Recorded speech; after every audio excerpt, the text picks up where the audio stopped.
l'avenir de la planète est en jeu. Il y a des raisons économiques, il y a des raisons sociales aussi. L'injustice, d'une manière ou d'une autre, a un effet pervers dans le fait qu'on utilise un certain nombre de ressources dont on prive certains, et du coup cela engendre des menaces sur la paix sociale.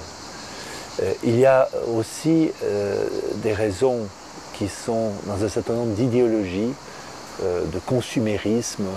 On est par la promotion, dans l'univers médiatisé qui est le nôtre, la promotion d'un certain nombre de produits, ce leitmotiv, toujours plus, jouir toujours plus, consommer toujours plus, et qui fait qu'à un moment ou un autre, la nature ne peut plus suivre.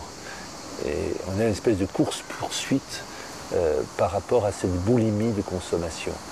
Il y a aussi le mythe du progrès indéfini, de penser que nous vivons dans un univers en expansion et donc on peut, comme autrefois, utiliser les choses sans se rendre compte que ce sont des denrées rares.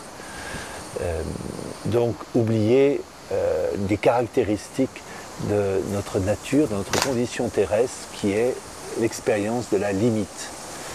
Et puis, il y a aussi des idéologies individualistes, hédonistes.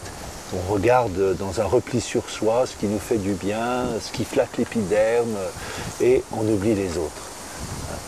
Alors, il y a la conjugaison entre des idéologies, des possibilités technologiques aussi considérables, qui fait que l'homme acquiert un savoir-faire qui peut-être le met dans une spirale d'ambition exagérée, et que la nature ne peut plus suivre, et l'homme aussi ne peut plus suivre.